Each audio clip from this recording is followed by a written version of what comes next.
우리 다 같이 일어나셔서 완전하신 나의 주 함께 찬양하며 주일 일부 예배 하나님께 올려드리겠습니다.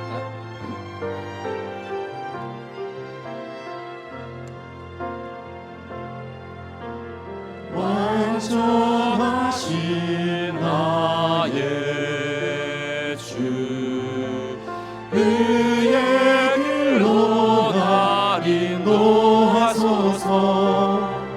행하신 모든 일 주님의 영광 다 경배합니다.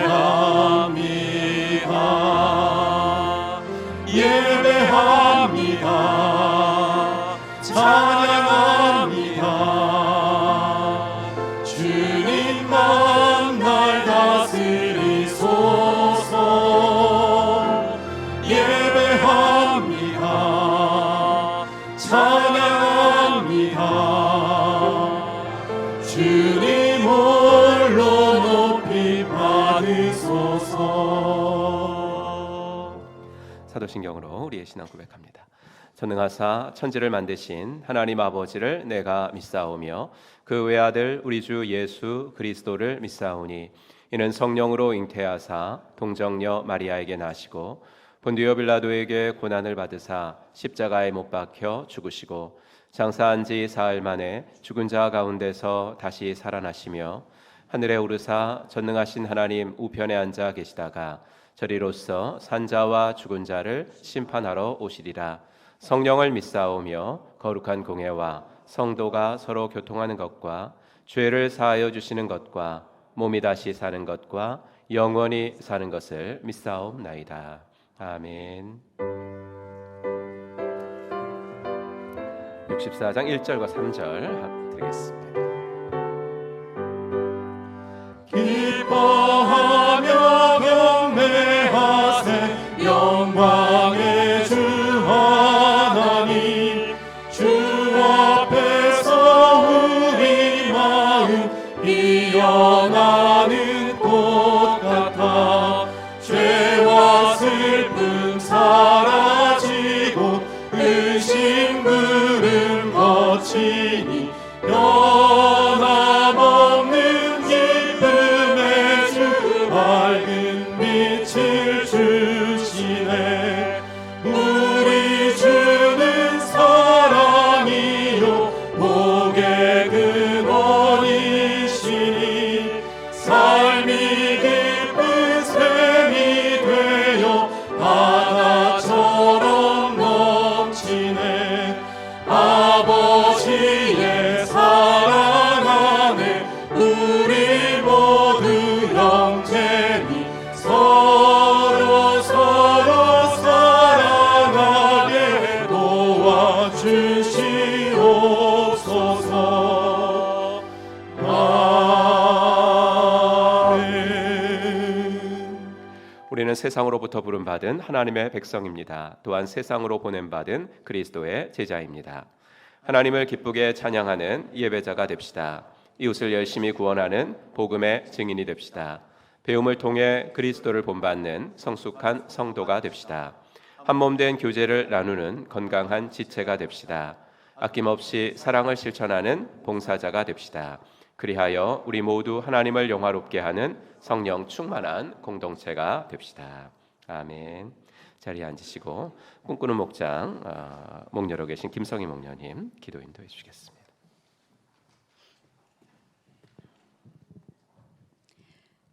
찬양과 영광을 받으시기에 합당하신 하나님 아버지, 이 시간 주의 이름을 높이고 찬양하며 한 분 하나님이신 아버지 앞에 온 마음과 정성을 다하여 예배하게 하심을 감사드립니다. 아멘. 거룩한 주일을 맞이하여 모든 나라 각 민족의 언어로 해 뜨는 데부터 해 지는 데까지 찬양과 영광을 받으시기 원합니다. 아멘. 지난 한 주도 주님의 말씀을 기억하지 못하고 절제하지 못하고 우리의 욕심을 따라 멈추서야 할 때 멈추지 못하고 살았던 저희들이 죄를 고백하오니 주님의 거룩한 보혈로 우리의 모든 죄를 씻어주시옵소서. 강단을 통하여 목사님께서 전해주시는 말씀을 들을 때 저희들 마음에 깊이 새기고 순종하는 삶을 살게 하시어 듣기만 하여 자신을 속이는 삶을 살지 않게 도와주시기 원합니다. 또한 이 땅의 모든 영역에서 하나님의 통치가 더욱 강하게 나타나게 하옵시고 교회가 시대적인 사명을 잘 감당하며 세상의 등불이 되게 하시고 의료계가 빨리 안정이 되어서 환우들의 치료가 미뤄지지 않게 하옵소서. 선교사님들의 건강과 가정과 사역을 붙들어 주셔서 외롭지 않게 하시고 파송하신 곳에서 하나님의 나라가 확장되게 하옵소서.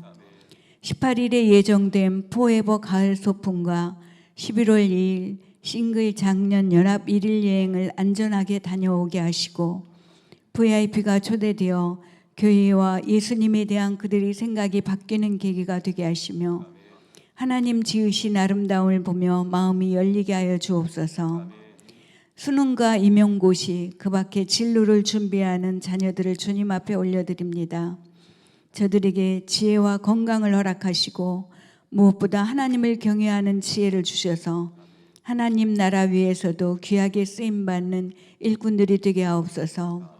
특별히 이 시간 말씀을 증거하시는 송근석 담임 목사님을 영육간 강건함으로 붙드시고 투병 중인 성도들에게는 치료의 은혜를, 간호하는 가족들에게는 평안과 소망을 주셔서 하나님께서 일하심을 보게 하옵소서.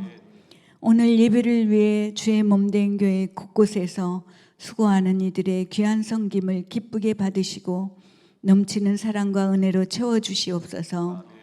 찬양과 영광을 세세토록 받기에 합당하신 우리 구주 예수님의 이름 받들어 감사하며 기도드립니다. 아멘.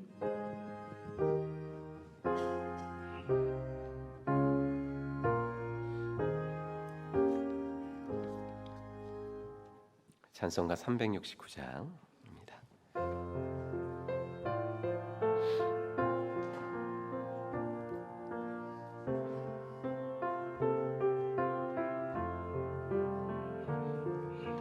죄지 맡은 우리 구주 어찌 좋은 친구인지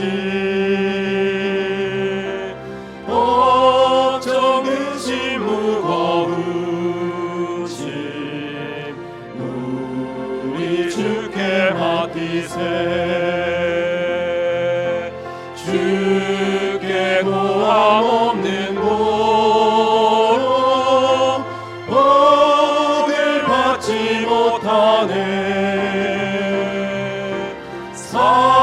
사람들이 어찌하여 나를 주를 모를까. 시험 걱정 모든 괴로움 없는 사람 누군가. 부질없이 낙심 말고 기도드려 아뢰세. 이런 진실하신 친구 찾아볼 수 있을까. 우리 약함하시오니 어찌 아니하를까. 근심 걱정 무거운 짐 아니신 자 누군가. 비단 저는 우리 예수 주께 기도드리세. 세상 친구 멸시하고 너를 조롱하여도 예수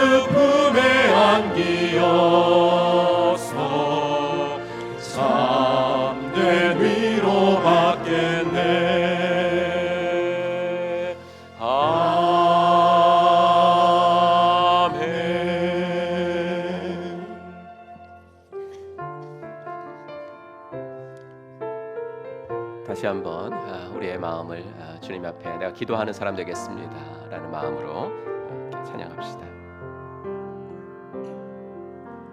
기도할 때 상한 맘만 지시며 내 모든 상처 치료하시네.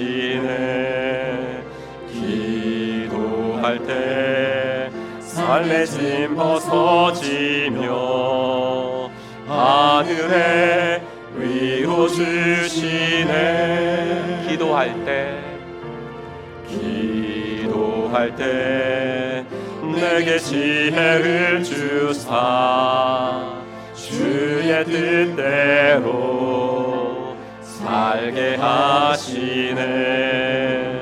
기도할 때 주님 함께 계시니 내 영혼 참 평안하네. 기도를 멈추지 않으리. 기도를 통해 역사하시니 진실하신 하나님 반드시 응답하시니 믿음의 기도 멈추지 않으리. 성령께서 기도를 도우시니 지친 내 영혼 새 힘을 얻네. 내 연약함 모두 고백할 때에 주께서 용서하시네. 아멘. 기도를 멈추지 않으리. 기도를 통해 역사하시니 신실하신 하나님 반드시 응답하시니 믿음의 기도 멈추지 않으리. 기도를 멈추지 않으리. 기도를 멈추지 않으리. 기도를 통해 역사하시니 신실하신 하나님 반드시 응답하시니 믿음의 기도 멈추지 않으리. 믿음의 기도 멈추지 않으리. 믿음의 기도 멈추지 않으리. 아멘. 오늘 함께 읽을 하나님 말씀은 열왕기하 19장 말씀으로 같이 보겠습니다.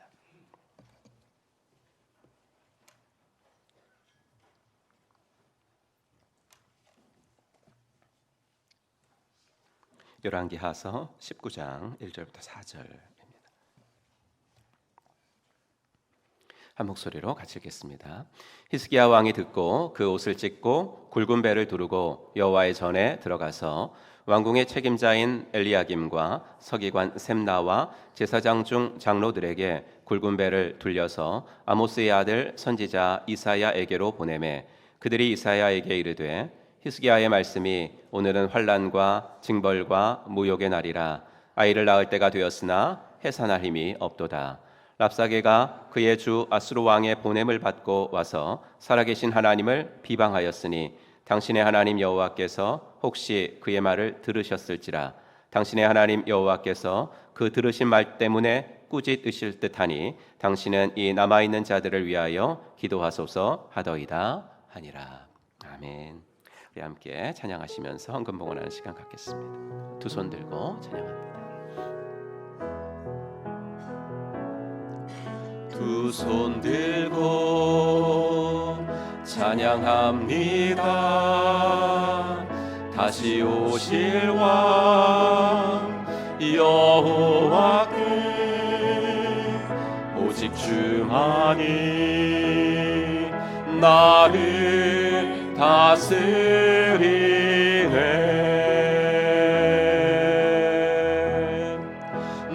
주님만을 섬기리. 헛된 마음 버리고 성령이여 내 영혼 충만하게 하소서.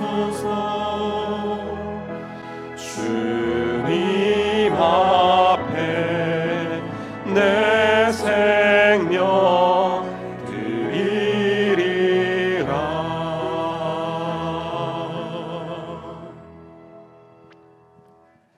하나님, 지난 한 주도 저희들의 생활과 또 아버지 하나님의 일상을 주님께서 지켜주셔서 주의 은혜가 가운데 살다가 오늘도 주 앞에 예배드리러 나올 수 있도록 은혜 주셔서 감사합니다. 이날은 어떻게 해서든지 예배드려야 되는 날임을 알고 아버지 하나님 주일 아침부터 주님 앞에 무릎을 꿇습니다. 하나님, 지난 일주일 동안의 삶에서 어려운 아버지 하나님 사건들이 있었다면 아버지 하나님께서 위로해 주시고, 우리가 기도할 때 우리들에게 모든 아버지 하나님이여 좋은 것으로 아버지 합력하여 선을 이루실 주님을 기대하며 아버지 이 시간 주님이 주시는 평안과 안정을 되찾을 수 있도록 인도하여 주시옵소서. 또 아버지, 이번 주에 아버지 계획한 일들 중에 중요한 일들이 있으신 분들이 있으면 하나님께 기도함으로 도움을 청하게 하시고, 아버지 하나님, 내 능력과 내 지혜 이상의 일이 일어나는 복된 아버지 하나 일들을 경험해 나갈 수 있도록 인도하여 주시옵소서. 아버지 하나님이여 모든 것들을 다 기도 제목으로 삼도록 인도하여 주시옵소서. 아버지 하나님이여 신자는 문제에 짓눌리는 사람이 아니라 아버지 언제든지 문제를 기도 제목으로 바꾸는 사람들인 줄로 믿사오니 우리 하나님, 기도를 통해 하나님이 역사하신다는 것을 날마다 경험할 수 있도록 인도하여 주시옵소서. 하나님, 우리의 입술을 조심하게 하시어 아버지 하나, 내가 아버지 하나님이여 내 입으로 아버지 하나님이여 말하는 모든 것들 하나님이 들으시고 계신다는 것을 알게 하셔서 아버지의 불평과 원망의 말들은 하지 않도록 도와주시고, 아버지 감사와 기대의 말들 아버지 우리의 입술로 날마다 아버지 하며 살아갈 수 있도록 하나님 은혜 베풀어 주시옵소서. 특별히 우리 자녀들에게 기대하는 말을 하게 하여 주시옵소서. 아버지 하나님이여 미래의 일들 때문에 아버지 하나님이여 마음속에 많이 부담 갖고 시험 준비하는 우리 자녀들 주님께서 함께하여 주셔서 너를 통해 하나님이 일하신다, 아버지 너는 될 것이다, 너는 할 수 있다, 아버지 하나님 기대와 칭찬의 말들 많이 할 수 있도록 인도하여 주시어서 그대로 되어지는 복이 있어지게 하여 주시옵시고, 아버지 하나님이여 우리 부모님들부터 아버지 우리 자녀들을 마음껏 축복할 수 있도록 하나님 은혜를 더하여 주시옵소서. 환우들을 기억하셔서 아버지 하나님 당면한 모든 아버지 하나님이여 어려움 가운데 소망 주시고, 아버지 하나님 주님께서 치료하시는 역사가 급속히 임할 수 있도록 하나님 은혜 더하여 주시옵소서. 아버지 하나님 귀한 헌금을 구별하여 드립니다. 이 예물이 쓰여지는 곳에 주의 영광이 드러나게 하시고, 아버지 하나님이여 절대로 물질의 노예는 되지 않도록 도우사 아버지 하나님이여 있을 때는 주님 앞에 아버지 감사하며 아버지 하나의 선한 일에 더 많이 쓸 수 있도록 도와주시고, 아버지 없을 때도 낙심하지 아니하고 우리의 생활을 책임져 주시는 하나님만 의지해 나가도록 인도하여 주시옵소서. 모든 것 주께 부탁드리며 우리 구주 예수 그리스도의 이름으로 간절히 기도하옵나이다. 아멘. 오늘도 일부에 나오신 여러분들 주의 이름으로 환영합니다. 우리 함께 인사하겠습니다. 하늘 복 받으세요. 이렇게 인사하죠. 하늘 복 받으시기 바랍니다. 네, 하늘 복 받으시기 바랍니다. 네, 하늘 복 받으시기 바랍니다. 감사합니다. 광고 말씀드릴게요. 포에버 목장 가을 소풍 이번 금요일 날 있습니다. 오전 9시 반에 교회에서 출발하고요. 우리 많은 어르신들도 이렇게 함께 해주셔서 감사합니다. 태안으로 다녀오고 또 어르신들을 섬기는 일에 기도와 물질로 동참해 주시기 바랍니다. 목원들 목장에 정착 중인 새가족들 VIP들과 함께하는 싱글 장년 목장 연합 1일 여행, 여러분들께서 또 많이 이렇게 함께해 주셔서 감사합니다. 차량도 한 대 더 이렇게 지금 준비를 했고요. 장소도 조금 더 확장을 해서 선유도에서 오전을 보내고 오전 점심부터는 이제 장소를 거기서 한 35분 정도 떨어져 있는 채석강 쪽으로 가서 이제 거기서 오후를 보내고 돌아오는 일정으로 조금 확대했습니다. 여러분께서 1층 로비에 있는 참가 현황표에 직접 이름을 적어주시길 바라고요. 목자님들 통해 전달해드린 모바일 초대장도 사용하셔서 VIP 많이 초대해 주시길 바랍니다. 선교기도회 이번 주 수요 기도회 시간에 선교기도회 있고요. 수시 수능을 준비하는 자녀들이 이제 수능이 이제 30일 정도 남았습니다. 대입 준비하는 자녀들을 위해서 또 여러분들 많이 기도해 주시기 바랍니다. 제27기 생명의 삶 개강하도록 하겠습니다. 생명의 삶은 행복한 교회 성도들의 필수 과정으로 하나님과 교회에 대한 오해를 풀고 신앙생활을 하는 것이 얼마나 행복한 것인지를 알게 해주는 성경 공부다. 그래서 생명의 삶 소개할 때는 항상 이 말을 합니다. 왜냐하면 믿음이 자라기 위해서는 하나님에 대한 오해를 풀어야 됩니다. 그리고 성경에 대한 오해를 풀어야 되고, 그런 다음에 이제 뭐 새로운 삶도 하고 또 말씀의 삶도 하고 그럴 수 있거든요. 그래서 하여튼 이것이 가장 기본적인 성경 공부니까 이거 하고 다른 성경 공부 하라 그러거든요. 27기 생명의 삶은 평일반으로 개강하겠습니다. 그래서 10월 29일 화요일 오후 7시 30분 개강합니다. 나는 평일이라서 좀 힘들다 그러신 분들도 그 생명의 삶 같은 모든 삶 공부가 3번까지는 결석을 봐주지 않습니까? 그러니까 난 못해 그러지 마시고 또 하나님 이렇게 결단하시면 하나님이 다 환경도 인도해 주시니까 여러분들이 평일반 생명의 삶 개강에 많이 동참해 주시고요. 1, 2층 게시판이나 계단 벽면에 붙어있는 QR코드 사용하셔서 오늘 등록해 주시기 바랍니다. 2024년 가정교회 평신도 세미나 안내 보시고요. 신약교회 정신을 공유하는 일에 많은 동참해 주시기 바랍니다. 제126차 목회자를 위한 가정교회 컨퍼런스 봄 가을로 있는데요. 이번에도 문경에서 열립니다. 우리 교육자 가족들 이렇게 사모까지 해서 6명 다녀오도록 하겠습니다. 저희들이 없는 동안에는 새벽 기도는 우리 장로님들께서 섬겨주시겠습니다. 교회당 사용 문제 국방과학연구소 신우회 일일 수련회가 10월 17일 목요일 저녁 7시부터 9시 반까지 교육관 1층 드림홀 사용하려고 합니다. 교우 소식 권미자 집사님, 치앙라이 목장 시부께서 별세하셔서 장례 잘 마쳤습니다. 포에버 목장의 홍성옥 권사님 그 SNK 병원에서 지금 입원하고 계시고요. 수술은 잘 마쳤습니다. 그리고 어제 저녁에 좀 광고 전화들은 좀 안타까운 소식은 우리 필리핀 까비떼 목장의 김경애 목자님께서 어제 그 등산을 이렇게 하시다가 공주 쪽에 있는 산 등산을 하시다가 넘어지셔가지고 이제 좀 앞으로 넘어지셨나 봅니다. 그래가지고 저 이마는 좀 이렇게 찢어진 부분은 이제 꼬매는 그건 괜찮은데 또 이렇게 치아라든지 그다음에 팔은 이쪽 하나가 이제 골절이 좀 되신 것 같고 그래서 그 CT는 머리는 찍었는데 뇌출혈이 약간 있는데 그 의사는 뭐 큰 문제는 아니다 그러는데 조금 이제 그 사고 당시의 일들을 좀 기억하기가 좀 어려우신 것 같고 좀 그렇습니다. 그래서 여러분들 지금 병원에 입원하고 계시니까 여러분들 저도 어저께 밤에 전화를 했는데 통화가 안 됐습니다. 통화 안 돼서 그냥 같이 그 등산하신 분들하고만 분하고만 통화를 했는데 그래서 이제 119가 바로 와가지고 실어 가가지고 지금 여러분들께서 많이 또 기도해 주셔서 어려운 일 없이 잘 회복될 수 있기를 바랍니다. 이 시간에 우리 선구암송 같이 보겠습니다. 지난주 선구암송입니다. 시작. 시편 141편 8절 말씀. 주 여호와여 내 눈이 주께 향하며 내가 주께 피하오니 내 영혼을 빈궁한 대로 버려두지 마옵소서. 아멘. 우리 한번 외우신 분들 눈 감고 해보겠습니다. 시작. 시편 141편 8절 말씀. 주 여호와여 내 눈이 주께 향하며 내가 주께 피하오니 내 영혼을 빈궁한 대로 버려두지 마옵소서. 아멘. 이번 주 겁니다. 같이 읽죠. 이사야 58장 9절 말씀. 내가 부를 때에는 나 여호와가 응답하겠고 내가 부르짖을 때에는 내가 여기 있다 하리라. 아멘. 우리 찬양하면서 호산나 찬양대 등단하시겠습니다.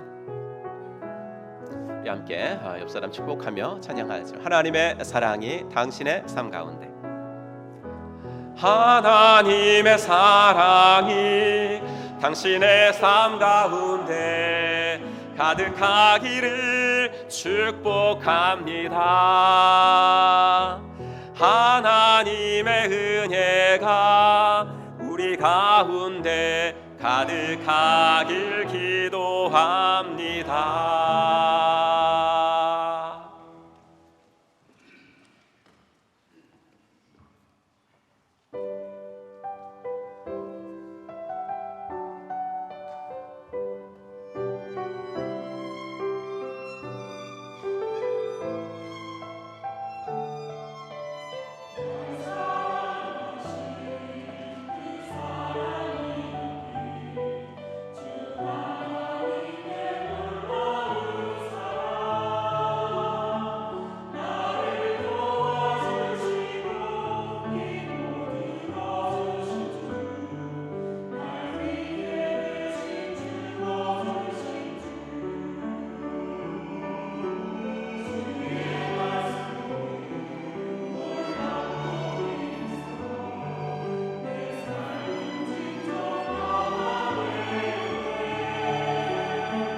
하나님께 영광의 박수 함께 올려드리겠습니다.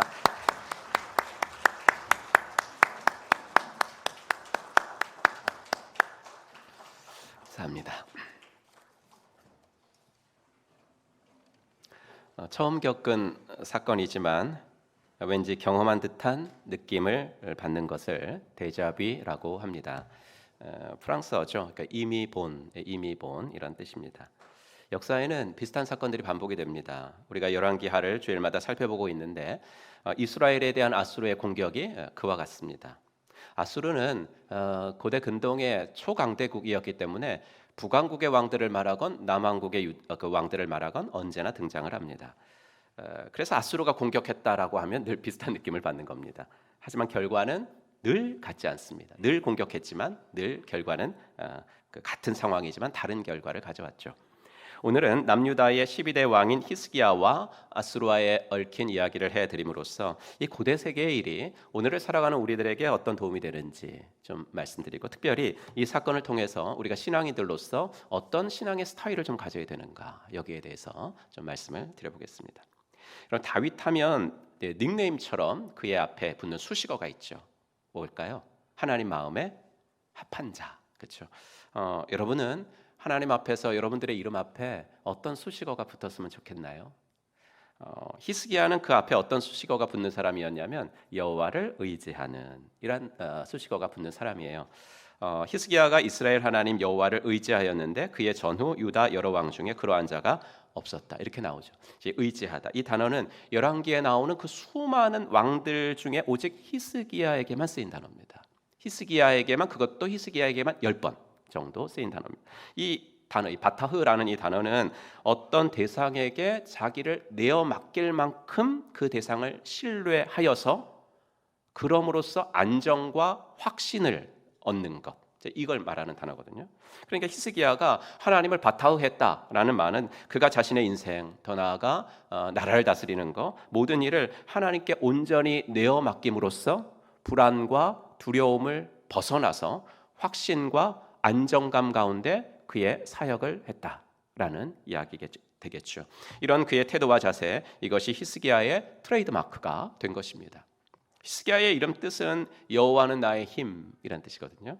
그렇게 하나님을 전심으로 의지하니까 하나님도 그의 인생에 힘이 되어 주신 것이다, 이렇게 이름 뜻이 좋습니다. 그러니까 그가 어디로 가든지 형통한 인생을 산 것, 이것이 히스기야의 인생이었습니다. 물론 이제 완벽한 사람은 없습니다. 이런 히스기야도 제가 곧 말씀드릴 건데 실수를 하죠. 성경이 기록하는 그의 첫 번째 실수인데 그가 왕이 된 지 14년째 일어난 일입니다. 당시 국제 정세는 아수르 제국에 대해서 근동 지역 전체에서 좀 크고 작은 반역들의 조짐이 일어나고 있는 때였어요. 당시 아수르 제국의 판도인데요, 그렇게 너무 넓은 지역을 다스리고 있었잖아요. 그러니까 이렇게 많은 나라들을 이제 못 살게 구니까 여기저기서 반역의 조짐이 일어났던 거죠. 히스기야는 이 반역의 흐름에 이제 좀 동참을 하고 싶었던 거죠. 여러분, 유다가 아수르 왕에게 조공을 바치는 그런 속국의 신세가 된 것은 히스기야 아버지 때, 아하스 때부터 그래요. 당시 이제 아람하고 북이스라엘이 연합을 해가지고 유다를 침략을 했죠. 그때 아하스가 너무 다급한 나머지 아수르한테 원군을 요청합니다. 그때 왕에게 이렇게 말하죠. 아하스가 아수르 왕 디글랏빌레셀에게 사자를 보내 이르되 나는 왕의 신복이요 왕의 아들이라. 이제 아람 왕과 이스라엘 왕이 나를 치니 청하건대 올라와 그 손에서 나를 구원하소서. 그때부터 이제 유다는 아수르의 속국이 된 거예요. 아버지 때부터 이런 일을 보고 자랐으니까 얼마나 히스기야가 찌긋찌긋했겠습니까? 그러니 당시 주변 나라에서 일어나고 있는 반아수르 전선에 좀 끼고 싶었던 겁니다. 하지만 아수르가 그렇게 쉽게 무너질 그 제국이 아닙니다. 이런 반역의 움직임들을 좌시하지 않았습니다. 지도에서 보시는 것처럼 저 위에서부터, 그렇죠? 이제 두로, 시돈, 저런 것들이 제가 이제 좀 썼죠. 페니키아 지역이라 그러는데 페니키아 지역에서 가담한 도시들을 다 응징하고 내려오죠. 그리고 이제 저 해안가는 블레셋 땅인데 거기 뭐 아스글론, 뭐 가사, 가드 이런 블레셋 도시들을 또 차례로 점령합니다. 그리고 결국에 블레셋과 유다의 국경 부근인 제가 동그라미 친 그 라기스 지역에 기지를 차리고 예루살렘을 넘보고 있는 상황입니다. 이때 이미 국경 부근의 유다 성읍들 중에서 46개가 다 넘어갔습니다. 이 사건은 너무나 유명해서 성경에만 나오는 것이 아니라 세계사에도 많이 나와서 아수르 문헌에도 나오고 고고학 유물로도 많이 발견되고 대형 박물관에 있는 부조인데요. 이 가운데 앉아 있는 인물이 사네립이라고 이렇게 써 있죠. 이 한 비문에서 사네립은 그때 자신이 히스기야를 새장 속의 새처럼 예루살렘에 내가 죄수로 가두었었다, 이런 이야기도 써 있습니다. 정말 유다의 운명은 정말 풍전등화 같았습니다. 히스기야가 이 위기를 어떻게 극복했을까? 우리는 18장을 열면서 히스기야라는 사람을 처음 접하게 되거든요. 그리고 읽게 되는 것이 서두에 말씀드렸던 대로 이 사람은 트레이드마크가 여호와를 의지하는 사람이다. 히스기야 같은 사람은 그의 전에도 없었고 후에도 없었다. 하나님이 그 사람의 인생은 어디로 가든지 형통하게 하셨다. 정말 완전히 칭찬 일변도의 기사를 읽으며 18장을 시작을 해요. 그러니 아수르가 라기스에다 진을 치고 이제 예루살렘 코앞까지 진격을 했지만 히스기야는 하나님만 의지하면서 이 위기를 넘길 거야. 충분히 예상되죠. 하지만 히스기야의 반응은 완전히 우리들의 예상을 깨버려요. 14절, 유다의 왕 히스기야가 라기스로 사람을 보내어 아수르 왕에게 이르되 내가 범죄하였나이다. 나를 떠나 돌아가소서. 왕이 내게 지우시는 것을 내가 당하리이다. 사네립에게 뭐라고 했다고요? 내가 범죄했습니다. 아니, 이런 위기가 오면 내가 하나님께 범죄한 것이 뭐가 있나, 이걸 살피면서 회개해야 되는데 지금 히스기야는 하나님께 회개하는 것이 아니라 아수르 왕한테 회개를 한다고요. 사네립에게 내가 잘못했다고 용서를 구하겠다. 뭘 잘못했어요 히스기야가? 내가 당신한테 감히 반역을 하려고 했던 거, 그런 반역할 생각이라도 내가 좀 먹었던 거, 그거 1000번, 100번, 1000번 잘못했다는 거죠. 여러분 너무 이해되지 않지 않습니까? 이것은 전혀 히스기야답지 않잖아요. 그의 트레이드마크가 하나님을 의지했다 이건데 지금 이 순간에는 그 트레이드마크가 무색하게 하나님을 아니라 오히려 은과 금을 의지하고 있잖아요. 돈으로 아수르 왕의 환심을 사려고 하고 있잖아요. 이어서 히스기야가 하는 말을 들어보면요, 철수만 해주시면 요구하시는 것은 무엇이나 드리겠습니다. 철수만 해주시면 다시 조공 잘 바치면서 종주국으로 떠받들겠습니다, 이거거든요. 사네립이요, 그때 엄청난 양의 조공을 요구했어요. 은 300달란트. 300달란트 하면은 이제 지금으로는 말하면 10톤이에요. 10톤. 은 10톤. 그리고 금 30달란트. 금 1톤. 말도 안 되는 요구였지만 할 수 없었어요. 어떻게든 마련해야 했어요. 그래서 어떻게 했냐면 히스기야는 주님의 성전과 왕궁의 보물 창고에 있는 은을 있는 대로 다 내주었다. 그때 유다 히스기야 왕은 주님의 성전 문과 기둥에 자신이 직접 입힌 금을 모두 벗겨서 아시리아 왕에게 주었다. 성전에 자기가 금 입혔는데 그거 벗겨갖고 줬대. 얼마나 치욕스러운 국치의 날이죠. 그런데 히스기야는 이 치욕스러운 일을 해요.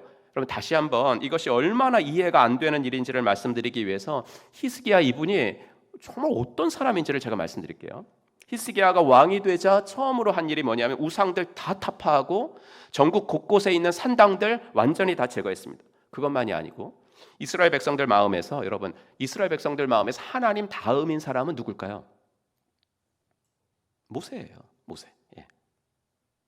모세가 이스라엘 백성들을 광야에서 인도할 때 이런 일이 있었죠. 불뱀들이 백성들을 물어요, 뱀이. 그래서 고통 중에 있을 때 하나님이 모세 보고 구리로 그 노뱀 형상 만들어서 장대에 이렇게 높이 매달아둬라. 그러면 그거 쳐다보는 백성들은 살 거다. 그래서 쳐다본 사람들은 살고, 그게 뭘 쳐다본다고 낫겠어 해서 안 쳐다본 사람들은 죽고, 그런 일이 있었잖아요. 근데 문제는 뭐냐면 사람들이 모세가 죽은 뒤로도 노스로 뱀 모양을 저렇게 만들어가지고 거기다 절을 하고 있는 일들이 히스기야 때까지 있었다고요. 모세가 만든 그 노뱀은 단지 그 광야 시대 때 하나님이 일으키신 기적의 도구로 사용된 것뿐이잖아요. 믿음으로 하나님이 말씀하신 것을 100% 신뢰하고 쳐다보면 나을 거야 라고 믿음으로 반응하느냐, 그걸 바라보려고 기적의 도구로서 사용된 거죠. 그런데 그 이후로 이스라엘 백성들은 옛날에 저 노뱀 쳐다보고 진짜 뱀에 물린 사람이 났으니까 저 노뱀은 치료의 신이야. 치료의 신이야. 그러면서 너도 나도 구리로 뱀 형상 만들어가지고 거기다 향 피우고 절하고 뭐 그랬다는 거예요. 히스기야가 보니 너무 한심한 거예요. 그래서 그 노뱀 형상, 그 분향단 다 가루가 되도록 다 부셔버리라고 명령을 한 거죠. 그리고 그거를 뭐라고 부르라고 했냐면 느우스단이라고 불러, 이렇게 말했어요. 느우스단은 뱀이란 말과 노시란 말이 합쳐져 가지고 느우스단, 이 말이 만들어진 건데, 그러니까 우리말로 하면 뭐예요? 노스로 만든 뱀, 노스로 만든 뱀. 무슨 뜻이겠습니까? 지금 내가 부순 거, 야 너희들 그냥 그거 노스로 만든 뱀이야. 이게 너희 병을 치료하는 거 아니고 이게 너희들에게 복 주는 거 아니라 이건 그냥 너희 집 애들도 돈만 주면 만들 수 있는 그냥 형상이야. 이제 이렇게 느수단이야. 이렇게 말한 거죠. 근데 여러분, 히스기야가 한 일이 이게 쉬운 일이었을까, 이걸 제가 묻는 거예요. 산당 같은 것은 가나안 토속 종교와 결합이 된 장소이기 때문에 이거 부술 때는 명분이 있었어요. 왜? 우리가 하나님 백성인데 이렇게 우상 숭배하면 되겠냐. 부숴도 돼요. 하지만 노뱀 분향단, 이거는 제거하기가 어려웠을 거예요. 왜요? 그 노뱀에 얽힌 스토리 안에는 누가 관계되어 있어요? 모세가 관계되어 있잖아요. 백성들이 그렇게 존경하는 모세가 관계되어 있다고요. 그런 노뱀 분향단을 가루가 되게 빻아서 부술 정도라면 히스기야가 얼마나 용기가 대단한 사람인지 짐작이 가시잖아요. 그런데 그런 히스기야가 어떻게 아수르 왕 앞에서 우리의 예상을 깨버리는 이런 행동을 할 수 있었을까? 저는 그 이유를 성경이 기록하고 있는 문맥에서 한번 찾아봤어요. 18장을 처음부터 보시면 이렇게 세 단락으로 구분을 해볼 수 있는데 8절까지는 히스기야에 대한 평가, 좋은 평가들이 나오고요. 그 중간에는 북왕국의 패망을 회고하는 단락이 나오고, 그 다음에 이제 아수르가 침공해서 히스기야가 뭐 그 은과 금 다 줬다, 뭐 이런 이야기가 나와요. 재미있는 것은 중간에 있는 북왕국이 망한 이야기는 제가 쓴 대로 말처럼 제목처럼 회고예요. 회고. 이제 북왕국 멸망에 대한 이야기는 이미 17장 그 한 장 전에 이미 길게 나왔습니다. 그래서 18장을 읽을 때 왜 전장에서 이미 한 이야기를 여기서 또 하나? 라고 되게 궁금했었거든요. 그런데 그 안 해도 될 이야기를 한 다음에 나오는 이야기가 뭐냐면 히스기야의 이런 실망스러운 이야기가 나온다는 거예요. 무슨 말일까요? 히스기야가 북왕국의 멸망을 보고서 마음이 흔들렸다. 이 이야기를 하고 싶은 거죠. 북왕국의 멸망을 보고 히스기야가 불안해서 이런 행동을 한 거다. 이 이야기죠. 유다는 2지파밖에 되지 않잖아요. 반면에 북이스라엘은 10지파로 구성된 나라고, 아버지 때도 유다를 침략할 만큼 북이스라엘은 강한 나라였고, 근데 그 강한 나라를 초토화시킨 것이 아수르 사네립인데 그 사네립이 지금 우리나라 국경 부근까지 침입을 해온 거예요. 도대체 내가 어떻게 해야 되는 거야? 내가 도대체 어떻게 해야 돼? 이 상황에서 히스기야의 마음은 갈대처럼 흔들렸을 거예요. 상황이 이렇게 두렵고 불안하니까 모세의 노뱀까지 부셔버렸던 그의 용기는 온데간데 없이 사라지는 거예요. 하나님만을 의지하던 그런 믿음의 뚝심, 그것도 이제는 없어졌어요. 그저 더 손쉬운 방법만을 찾는 사람이 된 거죠. 보이지 않는 하나님을 의지하고 만져지지도 않는 그분에게 응답이 오기를 기다리는 것보다는 성전의 금이라도 박박 벗겨서 사네립이 요구하는 액수 그거 맞춰주는 게 더 쉽지 않겠어? 이렇게 생각한 거죠. 북이스라엘도 지켜주신 하나님이 우리라고 지켜주시겠어? 그런 무능력한 하나님을 지금 이 순간에 의지한다는 것은 이건 좀 어리석은 일이야, 이렇게 생각을 한 거예요. 히스기야는 그 순간 만왕의 왕 되신 하나님을 그렇게 초라한 하나님으로, 무능력한 하나님으로 만들어버린 거죠. 그런데 그런 행동을 하게 된 이유가 뭐라고요? 불안이라고요. 두려움이라고요. 북이스라엘이 망한 것을 보고 들으면서 그의 마음에 생긴 불안 있죠. 그것이 히스기야를 우리의 예상을 깨는 인물로 만들어버린 거예요. 여러분, 18장을 읽는 우리들은 그래서 다 이상함을 느끼는 거예요. 이렇게 신앙 좋은 사람이 어떻게 한 장을 넘기기도 전에 아수르 왕 앞에 무릎 꿇고 비는 사람으로 전락을 했지? 근데 여러분, 제가 지난주에 그런 말씀 드렸잖아요. 구약의 역사서를 읽고 있노라면 어떤 때는 통쾌하기도 하고 어떤 때는 화가 나기도 하고 어떤 때는 답답하기도 한데 동시에 나도 별반 다를 수 없구나, 이걸 느끼게 된다고. 이 부분도 마찬가지. 히스기야, 이 사람 정말 모순적인 사람이네, 사람이 어떻게 이럴 수가 있어 라고 생각하다가도 우리는 히스기야의 모습 속에서 내 모습을 보게 된다는 거죠. 나도 모순되기는 히스기야 저리 가라 할 만큼의 사람이지 않나, 이런 생각이 드는 거죠. 신앙과 삶의 괴리가 크기로 따지자면 나는 히스기야보다 그 괴리가 더 심한 사람 아닌가, 이런 생각이 드는 거죠. 이런 생각이 들면서 히스기야의 이 모습이 정말 성도의 민낯이구나 라는 생각이 들 수밖에 없는 거죠. 우리도 믿음이 충만할 때는요, 얼마나 신앙 좋은 사람처럼 말하고 행동해요. 불신앙적인 요소들을 딱 보면 신앙적 의분도 느끼고 막 개혁의 손을 들기도 하고 그러잖아요. 하지만 정말 한순간이에요. 정말 한순간의 두려움과 한순간의 불안에 휩싸여 버리면 나한테 언제 그런 믿음이 있었어? 이런 생각과 행동을 하죠. 하나님을 의지하는 것보다 더 손쉬운 방법을 택하는 거예요. 하나님이 나를 지켜주시지 않고 도와주시지 않은 것 같으니까 일단 내 살 길은 내가 찾아보자, 이런 식이 된다는 거죠. 여러분, 믿음 좋은 히스기야였지만 이 부분은 저와 여러분들의 반면교사로 이렇게 반면교사로 삼기를 주님의 이름으로 축원합니다. 히스기야는 그렇게 성전에 금까지 벗겨서 조공을 바쳤지만 히스기야의 기대와는 달리 사내립은 물러가지 않아요. 여러분, 손쉬운 방법은요 언제나 좋은 결과를 가져오지 않아요. 사내립은 히스기야가 믿었지 않았던 거예요. 지금 당장은 공물을 바치면서 무릎을 꿇었지만 이 반역의 전력이 있는 사람이거든. 그러니까 제거하는 것이 좋다 판단을 한 거죠. 그래서 사내립은 믿을 만한 신하 3명에게 대군을 이끌게 해서 라기스에서부터 이제는 본토 이스라엘, 수도 이스라엘을 공격하려고 진군을 명령합니다. 여러분, 신앙생활도 마찬가지예요. 그래서 마귀에게 틈을 주면 안 됩니다. 히스기야가 사내립이 요구한 것을 들어준 것은 사내립에게 틈을 준 거예요. 그가 요구한 것 주면 사내립이 물러갈 줄로 알고 틈을 줬더니 이제는 그 틈으로 대군을 이끌고 들어와가지고 전에는 돈 달라고 하더니 이제는 나라를 통째로 달라고 그러는 거예요. 그래서 야고보 사도가 뭐라고 그러는지 한번 같이 읽어볼까요? 시작. 그런즉 너희는 하나님께 복종할지어다 마귀를 대적하라 그리하면 너희를 피하리라. 그렇죠? 마귀는 어떻게 하라 그래요? 대적하라고. 마귀를 대적하는 방법은 수비가 아닙니다, 여러분. 공격입니다. 뭐 큰 그림 가지고 일단은 후퇴하는 것 절대 아닙니다. 달래주려고 틈을 주면서 타협하는 거 절대 아닙니다. 마귀와의 싸움의 방법은 그냥 đặc攻입니다. 공격이에요, 그냥. 왜냐하면 그렇게 하나님이 지워진 틈 사이로 사단은 더 큰 군대를 데리고 들어오기 때문입니다. 여러분, 이때 히스기야가 무슨 생각을 했을까? 아차 싶었겠죠.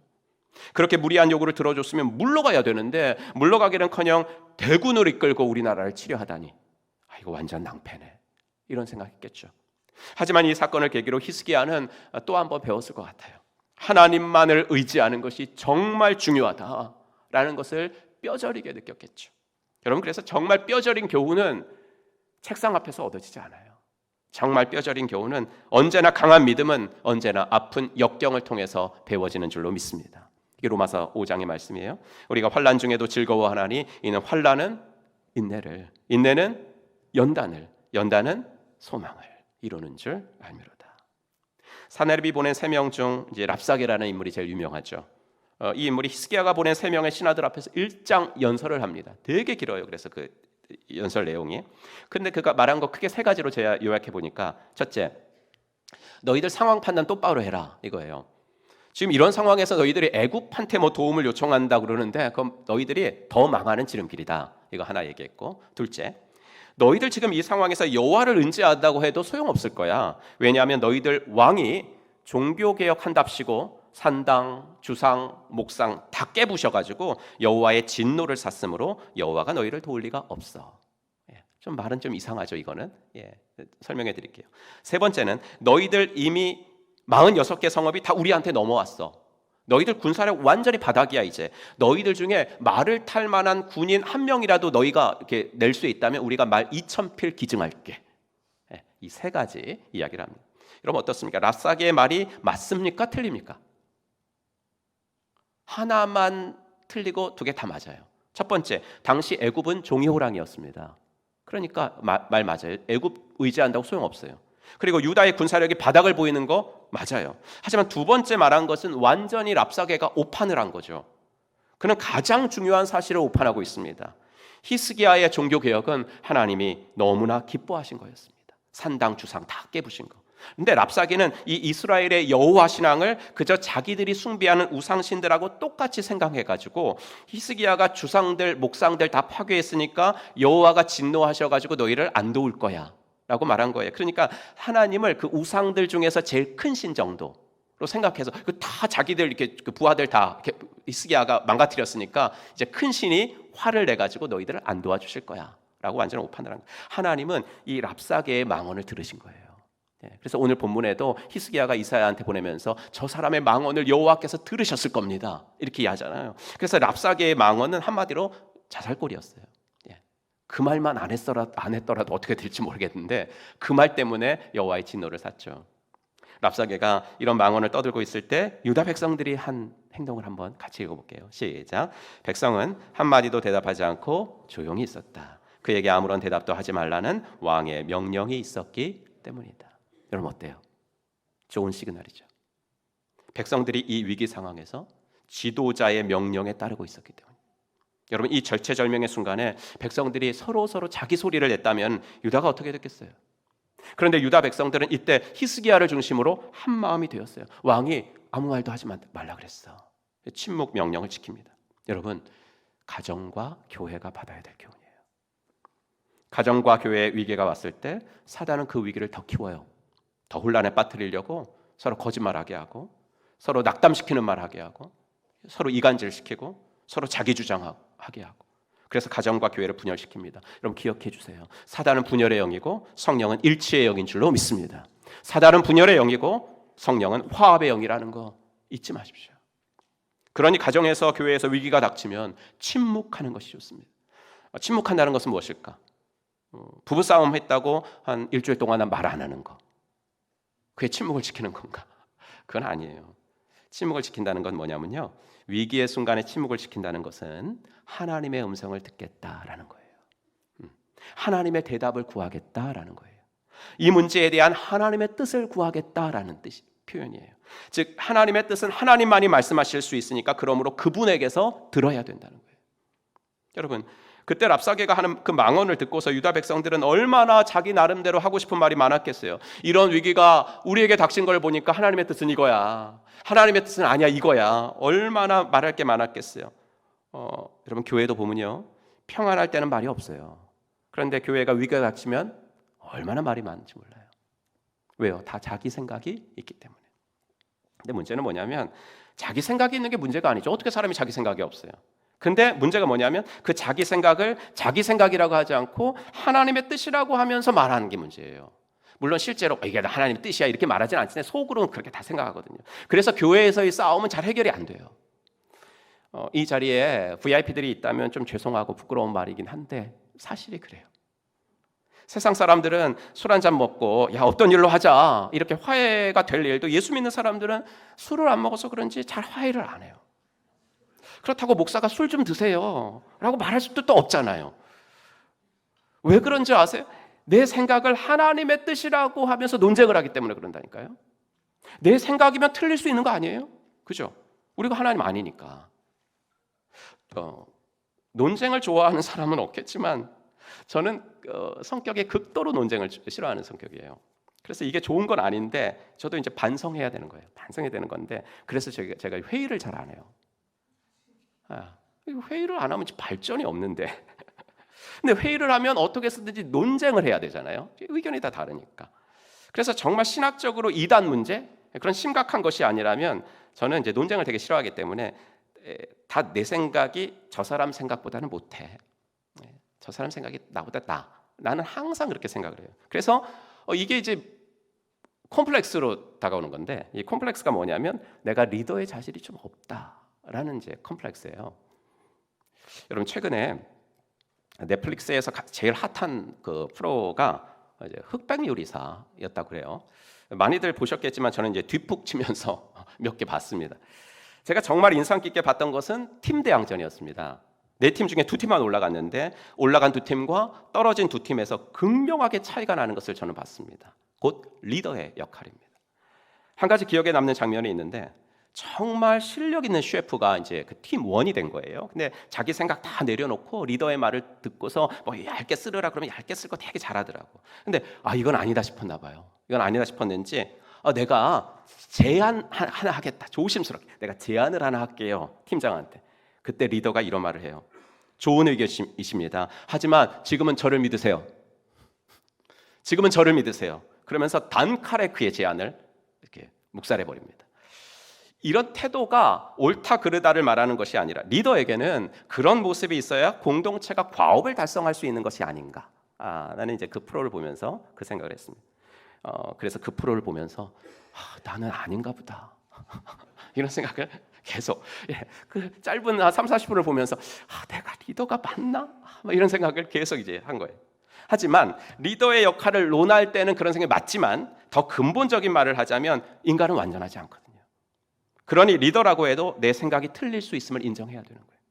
저 사람의 생각이 나보다 훨씬 더 좋을 수 있음을 인정해야 되는 거예요. 그런데 예수 믿는 사람들은 자기 생각을 하나님의 뜻이라고 말을 해요. 그런데 상대방이 내 생각을 반대하는 거지? 그러면 당연히 그 사람은 하나님의 뜻을 반대하는 사람이 되는 거잖아요. 그러니 용서할 수가 없죠. 그러니 눈에 흙이 들어가도 화해할 수가 없는 거예요. 같은 교회 다닐 수 없죠. 네가 나가든 내가 나가든 나가야지. 교회가 빛이 되지 못하신 거죠. 하나님이 얼마나 안타까워하시겠어요. 그런데 이스라엘 백성들은 그 위기 상황에서 리더 되는 히스기야를 신뢰하고 한마음 됐다라는 이 사실이요, 우리로 하여금 뭔가를 기대하게 하잖아요. 야, 이 사람들이 이런 모습 보이니까 이제 하나님도 일을 하시겠네? 라는 기대가 되는 거예요. 그리고 히스기야 역시 백성들에게 왕으로서 침묵해라 라는 명령을 내렸다는 것은 이미 히스기야도 이제 결심이 새롭게 섰다라는 것을 의미하는 거예요. 그래서 사네립이 자기 신하들 3명 보내면서 뭐라 그랬는지 아세요? 왕 나오라 그래 이랬거든요. 히스기야가 나갔어요? 안 나갔어요? 안 나갔어요. 예, 안 나갔어요. 전에는 내가 왕에게 죄를 범했다고 싹싹 빌었는데 지금은 사네립이 보낸 이 3명과 직급이 비슷한 사람들 있죠. 외무장관 보냈으면 우리도 외무장관, 비슷한 직급의 사람들 3명 딱 보내면서 안 나갑니다. 신하 3명은 랍사게를 만나고 와서 들은 대로 히스기야에게 보고를 합니다. 결심은 섰지만 또 그 원수의 망언을 들으니까 이게 마음이 또 찢어지는 거예요. 그 많은 조공을 바쳤건미한 이렇게 나오는 사네립 정말 죽이고 싶을 만큼 마음이 너무나 그 화가 나고 옷을 찢고 배를 두를 만큼 슬펐어요. 하지만 그 다음 히스기야의 행동이 무엇인지 오늘 본문 1절입니다. 세 번역으로 같이 읽겠습니다. 히스기야 왕도 이 말을 듣고 울분을 참지 못하여 자기의 옷을 찢고 배옷을 두르고 주님의 성전으로 들어갔다. 여러분, 이게 히스기야가 달라진 점이죠. 전에는 위기가 왔을 때 너무 불안해가지고 대신들 불러가지고 야, 이거 어떻게 이거 은 10톤 금 1톤 이거 어떻게 마련할 것인지 대책 보고서 써와 빨리, 그랬는데 지금은 그렇게 하나님을 모욕하고 자기를 모욕하는 소리를 전해 듣고도 사람을 찾기보다는 하나님 만나러 성전에 들어가고 있어요. 그리고 또 하나 히스기야가 한 행동 2절, 왕궁의 책임자인 엘리야김과 서기관 셈나와 제사장 중 장로들에게 굵은 배를 돌려서 아모스의 아들 선지자 이사야에게로 보내매. 히스기야는 본인이 하나님의 전에 들어갔을 뿐만 아니라 선지자 이사야에게 신하들을 보내서 중보기도를 부탁을 했다. 여러분, 만약에 이 열왕기서를 처음 읽는 사람이 있다면요, 이후에 일이 어떻게 전개될지는 모르죠. 우리는 이미 다 알아요. 하지만 이걸 처음 읽어서 이거 어떻게 될까 모르는 사람들은 있을지라도 하여튼 뭔가 이거 좋은 일이 생길 것 같다라는 느낌을 받죠. 왜냐하면 히스기야가 예전에 아수르 왕에게 조공을 보내면서 위기를 모면하려고 했던 데서는 이제 완전히 180도 달라져 버렸기 때문이죠. 예전에는 하나부터 10까지 다 자기가 하려고 했잖아요. 여러분, 우리도 자기가 하려고 하면 언제나 부족해요. 부족한 거 투성이잖아요. 우리는 지혜도 부족, 물질도 부족, 그렇죠? 능력도 부족, 돕는 사람도 부족. 히스기야도 자기가 하려니까 다 부족해가지고 성전에 자기가 입힌 금까지 벗겨주지 않았습니까? 자기가 하려고 하는데 부족하니까. 하지만 이제 히스기야는 자기가 하지 않으려고 합니다. 본인도 기도하고 또 선지자에게 기도를 부탁합니다. 하나님께서 직접 하시도록 맡겨드리는 거예요. 지금까지는 내가 다 하려니 하나님이 개입하실 여지가 없었는데, 그래서 사네립한테 줄 것 다 주고도 이렇게 수치를 당하는데 이제는 본인도 기도하고 선지자에게 중보기도도 부탁을 하면서 하나님께 맡겨드리면서 전능하신 하나님이 개입하시기를. 그러니까 앞으로 어떤 일이 일어날지는 모르지만 요까지는 정말 굿시그널인 것이 분명하죠. 여러분, 이것이 바로 성도가 가져야 할 신앙의 스타일인 줄로 믿습니다. 새가족반을 들어오시는 분들 중에 교회를 옮기시려고 하는 분들께 저는 그렇습니다. 이제 그 목장을 통해서 오신 분들은 제가 이제 목장 생활 잘하라고 이렇게 격려를 하고, 이제 교회를 옮기시려는 분들에게 새가족반은 내가 이 교회를 잘 다닐 수 있는지 알아보는 과정이니까 등록에 대한 부담 없이 들으시라고 이야기합니다. 그리고 교회를 정할 때 가능한 한 많은 주위의 많은 교회를 돌아다녀 보시라고 이야기합니다. 그게 나쁜 것이 절대 아니라고. 다 신앙의 스타일이 있으니까 자기한테 맞는 교회를 찾는 것이 좋다라고 제가 말씀드립니다. 여러분, 신앙에도 스타일이 있잖아요. 그래서 교회마다 교단마다 다 색깔이 있어가지고 어떤 분은 우리 교회 예배가 너무 조용하다라고 하시는 분들도 있고, 또 어떤 분들은 너무 격식이 없다라고 하시는 분들도 있습니다. 그럼 여러분, 신앙의 스타일이라고 했을 때 이 스타일이라는 게 뭔가요? 사이토 다카시라는 분이 인류의 조건이라는 책을 썼죠. 읽어보신 분들 많을 거예요. 그 박문호 박사라는 분이 있는데 이분이 이제 한 책을 10,000권 정도 읽었대잖아요. 근데 자기가 읽은 10,000권 중에 그 자기 개발서도 되게 많을 거 아니에요. 근데 자기가 읽은 책 중 평생 읽은 자기 개발서 중에 한 권만 꼽아라. 그러면은 자기는 인류의 조건 이거 좀 추천하겠다고. 근데 그 인류의 조건에서 사이토 다카시라는 분이 이런 말을 했습니다. 무엇을 그려도 같은 스타일의 그림이 된다는 것은 화가에게 단점이 아니라 엄청난 장점이다. 이런 말을 했어요. 그러면서 이분이 그 책에서 함수 이야기를 해요. 함수.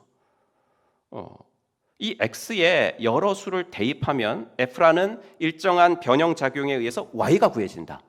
라는 게 함수잖아요. 그러면서 예로 든 것이 이제 화가였어요. 그래서 이제 화가 얘기가 나와요. 여러분, 사과 덕후로 유명한 저 그림의 화가가 누군지 아시나요?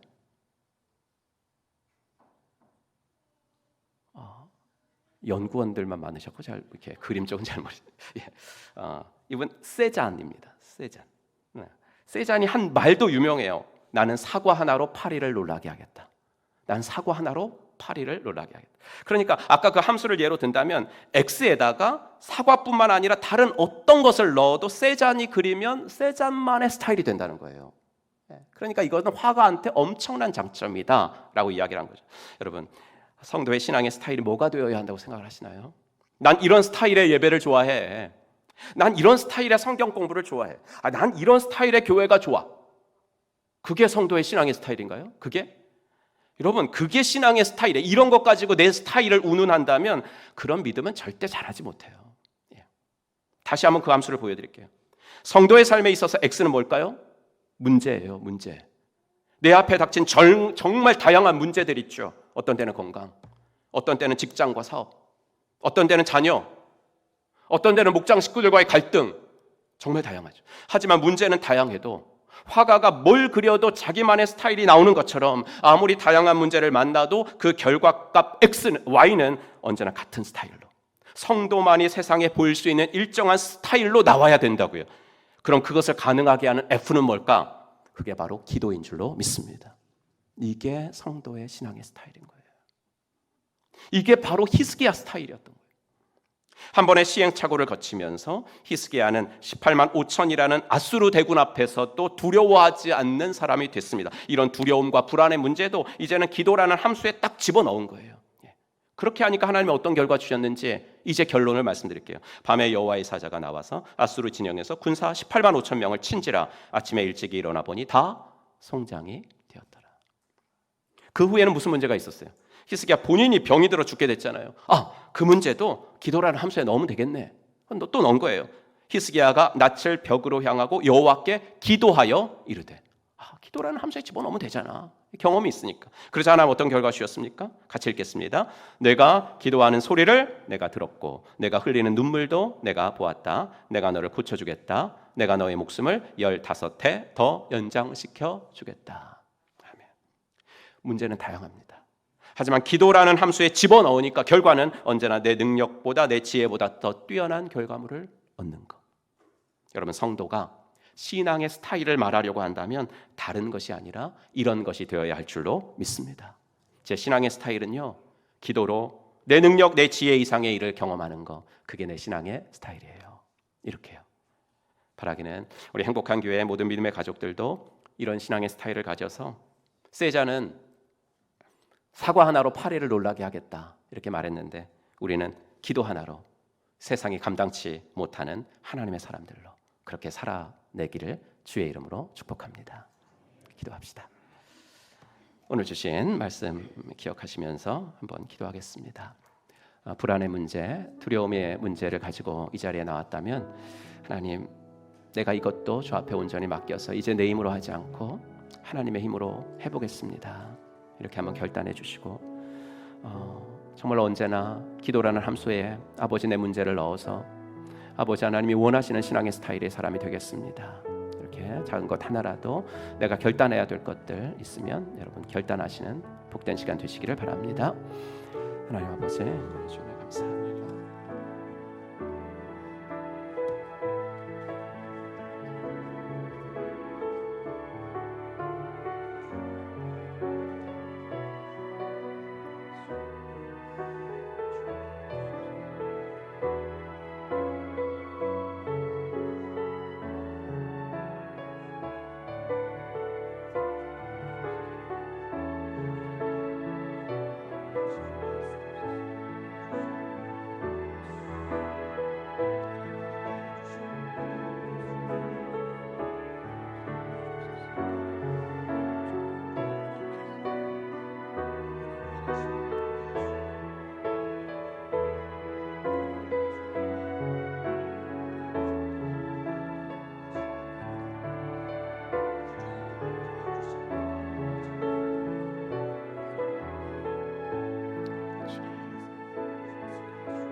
하나님 아버지, 주님의 은혜 감사합니다.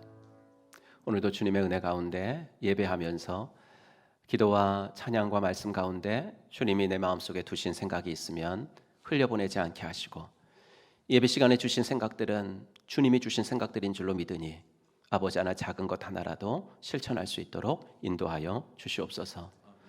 더 기도하라고 하시면 아버지 하나님이여 기도의 시간 아버지 조금이라도 늘리겠습니다. 결단하게 하시고, 이제는 용서하라고 하시면 아버지 이제는 내가 먼저 용서의 손길 내밀 수 있도록 도와주시옵소서.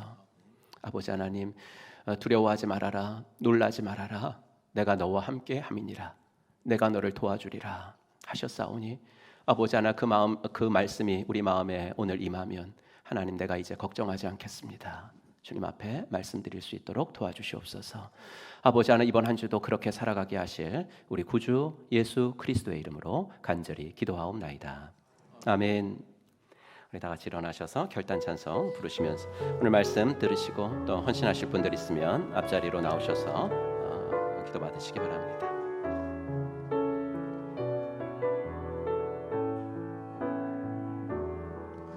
하나님의 부르심에는 후회하심이 없네. 내가 이 자리에 선 것도 주의 부르심이라. 하나님의 부르심에는 결코 실수가 없네.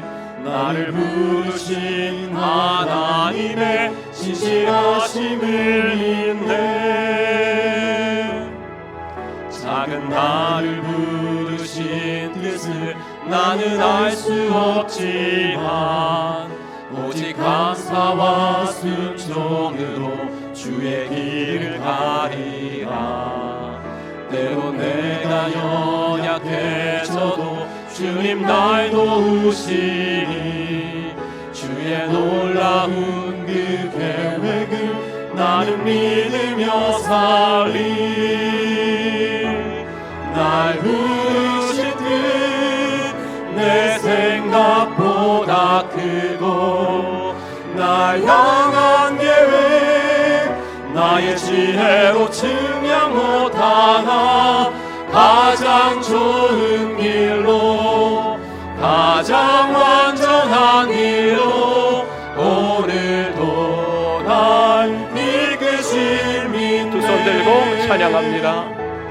날 부르신 뜻 내 생각보다 크고 날 향한 계획 나의 지혜로 증명 못하나 가장 좋은 길로 가장 완전한 길로 오늘도 날 이끄심 믿네.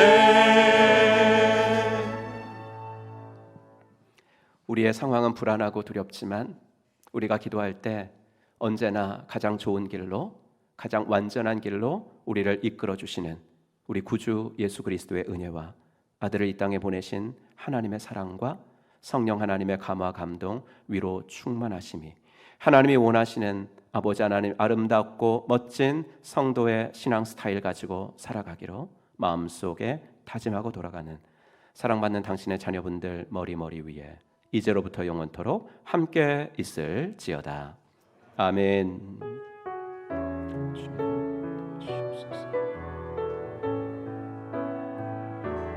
날 부르신 뜻 내 생각보다 크고 날 향한 계획 나의 지혜로 증명 못하나 가장 좋은